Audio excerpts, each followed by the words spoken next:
রাবির সংখ্যার দিক থেকে হাদিস 3 প্রকার: আহাদ, মাশহুর, মুতাওয়াতির।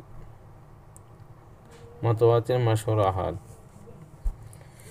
মুতাওয়াতির যে হাদিসের সনদে রাবির সংখ্যা এত অধিক যে তাদের সকলের একযোগে কোনো মিথ্যার অপর ঐকমত্য হওয়া সম্ভব, আর এই সংখ্যাধিক্য যদি সর্বস্তরে সমান থাকে তাকে মুতাওয়াতির হাদিস বলে। হাদিসে মাশহুর যে সব হাদিসের রাবি সর্বস্তরে 2 অধিক কিন্তু মুতাওয়াতিরের পর্যায়ে পৌঁছেনি তাকে হাদিসে মাশহুর বলে। হাদিসে মারফু যে হাদিসের বর্ণনা সূত্র রাসূল সাল্লাল্লাহু আলাইহি ওয়াসাল্লাম পর্যন্ত পৌঁছেছে তাকে হাদিসে মারফু বলে। হাদিসে মাওকুফ যে হাদিসের বর্ণনা সূত্র সাহাবী পর্যন্ত পৌঁছেছে তাকে হাদিসে মাওকুফ বলে।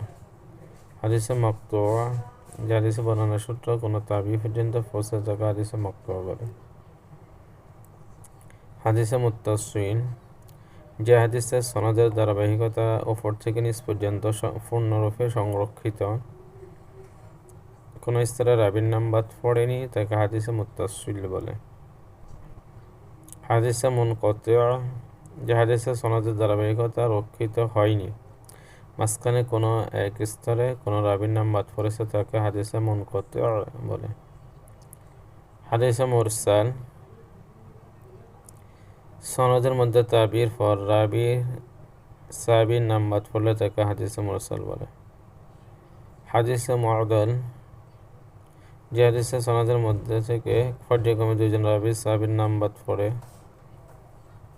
তাকে হাদিসে মুআদাল বলে।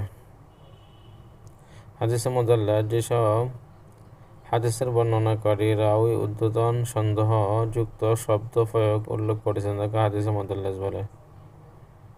হাদিসে মুআল্লাক যে হাদিস সাহাবীর পর এক বা একাধিক রাবীর নাম বাদ পড়েছে তাকে হাদিসে মুআল্লাক বলে।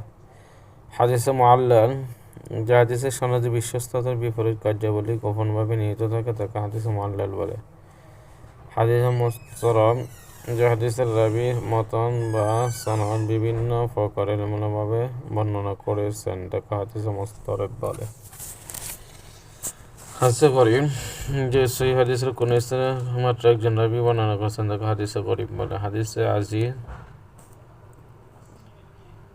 যে সেই হাদিসের প্রতি স্তরে কমপক্ষে 2 জন রাবী বর্ণনা করেছেন তাকে হাদিসে আজিজ বলে।